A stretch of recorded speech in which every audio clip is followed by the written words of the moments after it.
What I've done is I've went ahead and pre-cut this to where I buzz it with a number, you could probably use a number 1 guard all the way up right into here.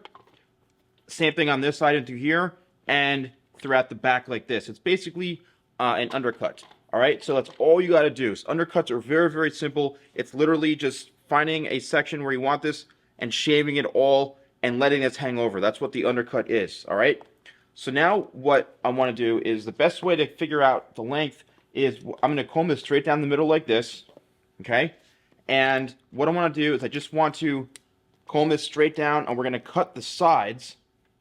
We're going to cut it to probably just above the ear, just like that. Okay. Let's work this into the very, very front. And I always suggest leaving it longer into the front just because so it goes back a little bit easier. It's always better to have it longer in the front than too short in the front, okay?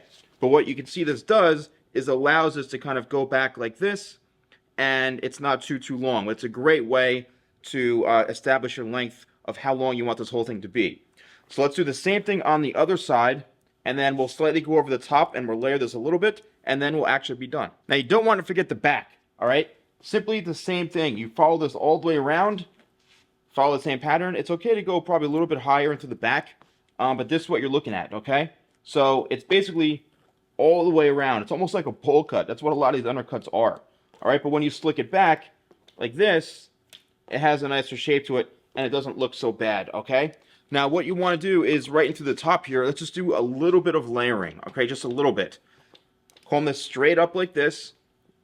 And we're just going to soften up the edges here so it's it's more even on top, and we're going to cut it straight across.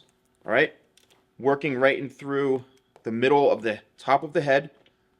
We're going to slightly over-direct back towards us, but we're just skimming the top just to give it a nice clean look so it's cleaned up on the ends. All right? Last section, right to the very, very front. And then we're going to slick it all back like this, and the haircut is pretty much now complete. As you can see, the blow dry is complete. What I'm doing is I'm taking a little bit of a pomade. A pomade is going to give it a little more of that sleek kind of shiny look that looks a little more lived in and dirty, and a little more it pretty much looks like a little more dirty, a little more lived in. Work it back like this. Use your hands, and from the blow drying, it's going to give you that volume. Okay, that's where you're going to get that volume from. And then just kind of slick it back and work it in like this.